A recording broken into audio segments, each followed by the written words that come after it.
자율주행은 소프트웨어다. 맞죠? 100번 맞는 말씀입니다. 그런데 그 소프트웨어가 계속해서 최신화되고 성능이 좋아지려면 하드웨어의 뒷받침은 필수적입니다. 현대차는 지금 팔고 있는 아이오닉의 자율주행 업데이트가 안 되고 테슬라는 규제만 풀리면 자율주행이 되는 이유. 오늘은 자동차의 아키텍처가 어떻게 진화하고 있는지에 대해서 말씀드려보도록 하겠습니다.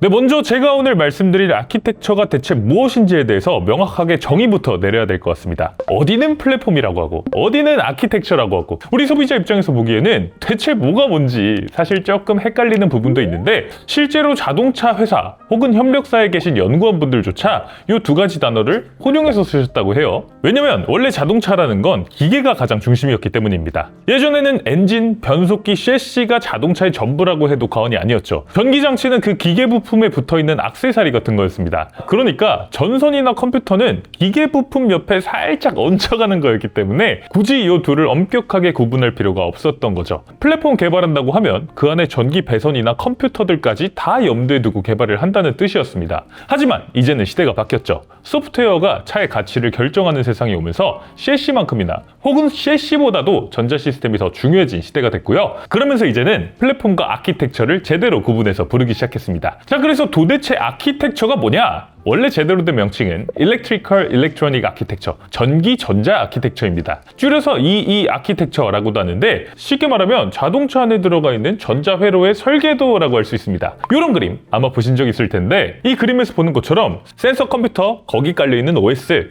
그리고 그걸 연결하는 와이어링 하네스, 이런 것들을 다 묶어서 이제는 EE 아키텍처 혹은 그냥 뭉뚱그려서 쉽게 아키텍처라고도 부르는 겁니다. 이 아키텍처가 발전해야 소프트웨어의 발전과 딱 합쳐져서 우리가 기대하는 소프트웨어로 정의되는 자동차 SDV가 될 수 있는 건데요. 그러면 지금까지 자동차의 아키텍처가 어떻게 발전해 왔는지, 앞으로는 어떻게 될 것인지에 대해서도 조금 더 말씀드려 보도록 하겠습니다.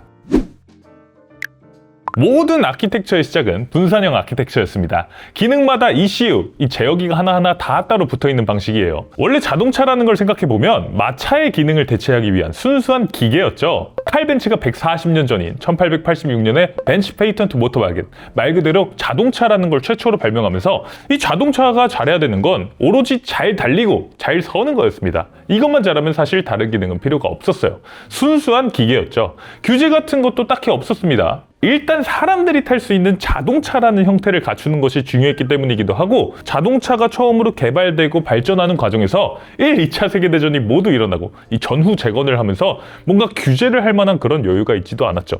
그런데 2차 세계대전이 끝나고 1960년대 후반이 되면서 자동차 산업에도 조금씩 규제가 시작됩니다. 시작은 미국의 클린 에어 액트, 배출가스 규제였어요. 그때는 자동차가 막 매연을 생으로 내뿜으면서 도로를 달리다 보니까 공기질이 엄청나게 안 좋아진 거예요. 특히 미국은 1950년대에 로스앤젤레스 스모그 사태를 겪었습니다. 처음에 황갈색의 안개가 나타나서 눈물이 날 정도로 눈이 따가워지는 그런 스모그 현상이 나타났을 때는 이게 공장 굴뚝에서 나오는 연기나 뭐 쓰레기를 태우는 과정에서 나오는 연기 때문이구나 라고 생각해서 영국 런던에서 그랬던 것처럼 공장에 대해서만 엄격한 통제를 했는데 결과적으로 스모그 현상이 사라지지 않는 거예요. 그래서 네덜란드 과학자 아리에 장 하게 스미트가 와서 조사를 해보니까 이게 사실은 자동차 때문이었다는 겁니다. 당시 자동차는 뭐 필터 이런 게 안 달려 있으니까 그냥 질소산화물이라든지 탄화수소 같은 게 그대로 공기 중으로 배출이 됐고, 당시 LA의 탄화수소 배출량 중에 자동차 배기가스가 무려 80%를 차지했다고 하죠. 이게 햇빛을 받아서 광화학 반응이 일어나면서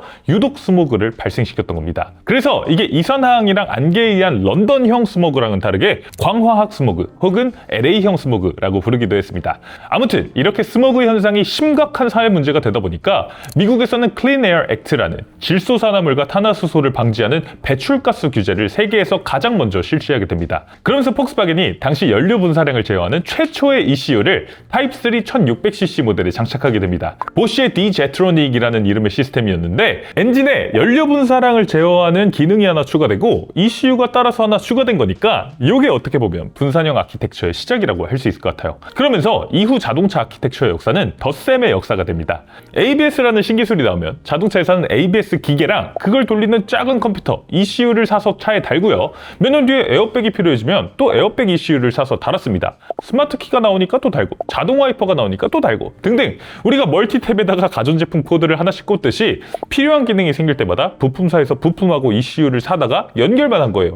이렇게 자동차에 더하다 보니까 2000년대 돼서는 S클래스나 7시리즈 같은 편의 기능이 많은 고급 차에는 차 한 대 ECU가 많게는 150개씩 달리는 경우가 생기게 됐습니다. 물론 장점도 있었어요. 각각의 기능들이 다 남남이니까 하나가 고장나도 나머지 것들은 멀쩡하게 구동이 된다는 거, 그거 하나는 장점이었는데 그 외에는 모두 다 단점이었습니다. 일단 기능들이 다 남남이니까 즉각적인 소통을 하는데 복잡함과 어려움이 있었고요. 설계도 이 그림에서 보는 것처럼 100개가 넘는 ECU를 서로 연결하려다 보니까 배선의 길이도 차 한 대당 4km에서 5km 정도 엄청나게 길어졌고요. 무게도 따라서 50kg에서 70kg 정도를 차지하게 됐습니다. 심지어는 기능이 중복되는 ECU도 있게 됐죠. 결국 자동차 회사들은 이 복잡한 구조를 뭔가 정리할 필요를 느끼게 됩니다.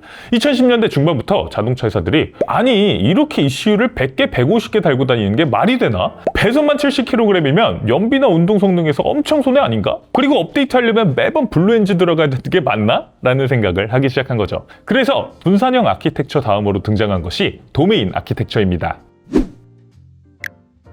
도메인 아키텍처는 지금 대부분의 자동차 회사들이 최신차에서 적용하고 있습니다. 대표적인 게 현대차 그룹의 최신차들, CCOS를 탑재하고 있는 차들은 대부분이 도메인 아키텍처가 적용된 차입니다. 도메인 아키텍처는 차에 다 따로따로 분산되어 있던 기능들을 비슷한 기능끼리 묶자라는 개념이에요. 예를 들어서 엔진, 변속기, 아니면 전기모터, 감속기, 인버터 이런 것들은 다 파워트레인 도메인으로 묶고요. ADAS, 운전자 보조 시스템 관련 기능들은 ADAS 도메인으로 따로 묶습니다. 브레이크나 핸들은 셰시 도메인, 내비게이션이나 오디오 같은 건 인포테인먼트 도메인, 도어락, 창문, 시트 같은 건 바디 도메인, 이런 식으로 큼직큼직하게 그룹화를 시키는 거예요. 그리고 이 그룹마다 도메인 컨트롤 유닛, DCU라는 강력한 컴퓨터가 하나씩 달려서 이 그룹을 총괄하는 겁니다. 회사로 치면 이제야 각 부서별로 팀장님들이 생긴 거죠. 그러면서 일단 각각의 기능을 컨트롤하는 ECU의 개수가 크게 줄어들게 됐습니다. 기존의 분산형 아키텍처에 100개 넘게씩 ECU가 들어가던 걸 이제는 30개 내지 40개 정도로 줄일 수 있게 됐고요. 그러면서 배선도 조금 더 짧아지고 무게도 더 줄어들 수 있게 됐죠. 그리고 중요한 건 이 같은 도메인 안에서는 소통이 빨라졌다는 겁니다.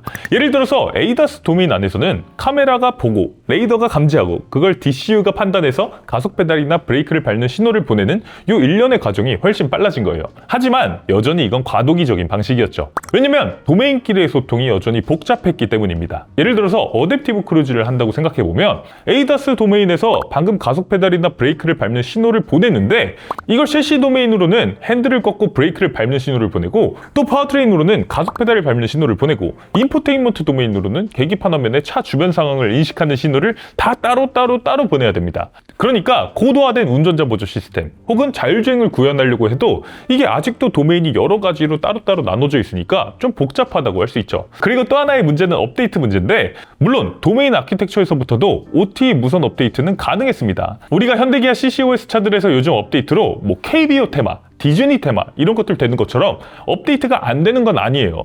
그런데 문제는 이게 업데이트할 수 있는 게 제한적이라는 겁니다. 인포테인먼트 시스템이나 내비게이션이나 조금 더 나아가서 뭐 구동 모터나 ICCU에 무슨 기능을 리콜한다 이런 것들까지는 그래도 업데이트가 되는데 자율주행 기능을 대폭 향상시키는 그런 업데이트는 안 되는 거예요.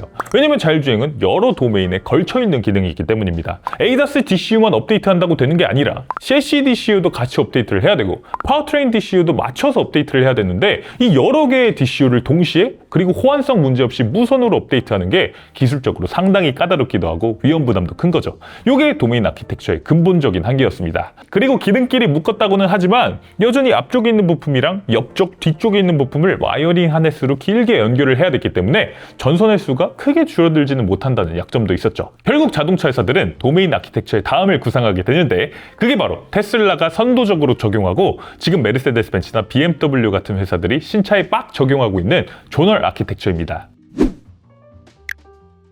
존얼 아키텍처는 이름처럼 차량의 존, 위치별로 기능을 그룹화하는 방식입니다. 차를 앞뒤, 양옆, 위 이런 식으로 크게 4-5개로 나눠서 각 구역을 담당하는 고성능 존얼 컨트롤러를 장착하는 거예요. 일단 장점은 배선의 길이가 극단적으로 짧아진다는 겁니다. 앞과 뒤, 옆과 옆, 위와 아래를 연결하던 수많은 전선들이 대거 사라지게 되죠. 이제 앞쪽 카메라는 앞쪽 컨트롤러에 연결되고 뒤쪽 카메라는 뒤쪽 컨트롤러에 연결되는 겁니다. 실제로 지금 BMW도 새로운 노이에 클래스 플랫폼에 이 존얼 아키텍처를 적용하면서 약 600m의 배선을 절감하고 무게는 30%나 절감할 수 있었다고 해요. 그리고 전선이 이렇게 줄어드니까 자연스럽게 자동차 조립도 훨씬 더 쉬워지게 되죠. 이전까지는 사실 자동차를 조립할 때 쬐끄만한 배선 같은 거 이거 일일이 연결하는 건 사람 노동자가 투입돼야만 할 수 있는 일이었습니다. 아무리 지금 로봇이 관절을 자유자재로 막 이렇게 움직인다고 해도 조립 과정에서 이렇게 불규칙적으로 섬세하게 요만하게 막 튀어나와 있는 배선을 어떻게 조립해요? 이건 진짜 사람이 꼭 필요한 부분이었습니다. 그런데 존얼 아키텍처가 본격적으로 적용되게 되면 일단 이렇게 섬세하게 조립해야 되는 이런 배선들이 대부분 사라집니다. 설계가 훨씬 더 단순해지죠. 그러면 로봇이 조립할 수 있는 영역이 훨씬 더 늘어나게 돼요. 현대차 아틀라스, 테슬라 옵티머스, BMW 피규어 이런 로봇들 지금은 단순히 자재를 나르는 정도의 반복 업무를 위주로 공장에 투입된다고 하는데 나중에 자동차 설계가 극단적으로 단순해지고 나면 본격적으로 생산 라인에도 투입될 거라고 말하는 게 바로 요 이유 때문입니다. 자연스럽게 생산 효율도 올라가게 되겠죠. 그리고 이 존얼 아키텍처에서 또 하나 중요한 것이 존얼 컨트롤러들을 통제하는 중앙 슈퍼컴퓨터가 하나 있다는 겁니다. 이게 전체를 총괄하는 머리 역할을 하는 거고요. 각 존의 컨트롤러들은 중앙 컴퓨터의 명령을 받아서 실행만 하면 되는 거예요. 그러니까 데이터 처리 속도도 훨씬 더 빨라지고 자율주행 같은 복잡한 기능도 잘 작동되고 또 언제든지 중앙 컴퓨터 소프트웨어 업데이트만으로 기능을 업그레이드 할 수 있다는 겁니다. 테슬라가 이미 이렇게 하고 있죠. 하드웨어가 이미 뒷받침이 되어 있기 때문에 소프트웨어 업데이트만으로 한국에서 안 되던 자율주행을 언제든지 오픈할 수 있고요. 때로는 더 안전하게, 때로는 더 과감하게 주행 스타일을 바꿀 수도 있는 겁니다. 앞으로 메르세데스 벤츠나 BMW도 올해 나오는 신형 전기차들부터 이런 구조를 적용해서 자율주행 기능들을 계속해서 개선하고 최신화할 예정이라고 하고요. 현대차도 포리투다시 작년에 코다라는 이름의 존얼 아키텍처를 공개하기는 했는데 이게 실제로 양산차에 적용되는 시점은 아마도 내후년 정도가 될 걸로 예상됩니다. 사실 존얼 아키텍처만으로도 거의 충분하기는 한데 여기서 미래에는 조금 더 발전할 수 있다고 해요. 완전 중앙 집중형 아키텍처입니다. 존얼 아키텍처도 물론 중앙에서 전체 시스템을 관리하는 방식은 맞지만 여전히 존얼 컨트롤러가 4-5개 필요하고 요것들 간의 협력은 필요하니까 완전히 통합됐다라고 보기는 어렵다는 거죠. 그리고 OTA 업데이트 같은 경우도 여전히 여러 개의 존얼 컨트롤러를 동시에 업데이트해야 되는 약간의 부담은 있다고 할 수 있습니다. 그래서 자동차 회사들이 진짜 궁극적으로 지향하는 건 완전 중앙 집중형 아키텍처라고 할 수 있어요. 말 그대로 아예 중앙의 슈퍼컴퓨터 하나가 자동차의 모든 것을 다 처리하는 방식입니다. 차 안에 아주 강력한 중앙 슈퍼컴퓨터 하나를 달고 나머지 부분에는 그냥 단순한 액추에이터들만 남는 거예요. 모터 돌려! 브레이크 밟아! 불 켜! 핸들 꺾어! 이런 단순한 명령만 받아서 실행하는 장치들만 남는 거죠. 그러니까 첫째, 하드웨어가 극단적으로 단순해지는 장점이 있고요. 둘째, OTA 업데이트가 완벽해지는 장점이 있습니다. 중앙 컴퓨터 하나만 업데이트하면 액추에이터들은 그냥 새로운 명령을 받아서 실행만 하면 되니까요. 셋째, 기능 간의 협력도 완벽해집니다. 모든 판단은 단 하나의 컴퓨터가 하니까 카메라가 본 정보를 즉시 파워트레인에 전달하고 동시에 인포테인먼트 화면에 표시하고 깜빡이도 켜는 이런 모든 과정이 지연 없이 즉각적으로 일어나는 거죠. 물론 이건 완전히 이상적인 얘기고 극복해야 될 숙제는 있습니다. 차의 모든 걸 컴퓨터 하나가 해야 되니까 이 컴퓨터가 어마어마하게 컴퓨팅 파워가 좋아야겠죠. 엔비디아 토르라든지 테슬라 하드웨어 5.0 이런 고성능 시스템 온칩이 필수인 거고요. 안정성 문제도 있습니다. 중앙 컴퓨터가 고장나면 차 전체가 멈춰버리니까 리던던시, 백업 시스템이 필수적으로 들어가야겠죠. 하지만 진정한 의미의 SUV를 완성하기 위해서는 결국에는 이런 것들을 다 극복하고 완전 중앙 집중형 아키텍처로 가야 된다는 게 자동차 업계의 중론입니다. 자, 그래서 결론적으로 현대차 아이오닉과 테슬라의 차이는 물론 소프트웨어의 차이이기도 하지만 근본적으로는 아키텍처의 차이도 있습니다. 현대차가 2021년에 아이오닉5를 내놓을 때 도메인 아키텍처를 적용했는데 테슬라는 2019년에 이미 중앙 집중형에 가까운 존얼 아키텍처를 적용했던 거예요. 횟수로는 2년 차이지만 사실은 한 세대 이상의 차이가 났던 겁니다. 그러니까 현대차는 자율주행 소프트웨어를 지금 포리투닷에서 정말 잘 개발해낸다고 하더라도 그걸 기존 차에 업데이트하는 게 구조적으로 불가능한 거고요. 테슬라는 규제만 풀리면 되면 소프트웨어 업데이트 하나로 중국산 모델들에도 FSD가 가능하게 되는 겁니다. 현대차도 당연히 이걸 알고 있어요. 그래서 앞서 말씀드린 것처럼 코다라는 차세대 아키텍처를 공개한 거고요. 아마 내후년에 공개되는 차세대 아이오닉 5쯤이 되면 현대차도 본격적으로 테슬라처럼 계속 업데이트되는 차를 만들 수 있게 되지 않을까 기대해봅니다. 자율주행은 소프트웨어다. 100번 맞는 말입니다. 하지만 그 소프트웨어가 제대로 작동하고 계속 발전하려면 아키텍처라는 하드웨어 기반이 뒷받침되어야 합니다. 분산형에서 도메인으로, 도메인에서 조널로, 조널에서 중앙 집중형으로 이렇게 아키텍처가 진화하면서 자동차는 점점 더 컴퓨터가 되어가고 있습니다.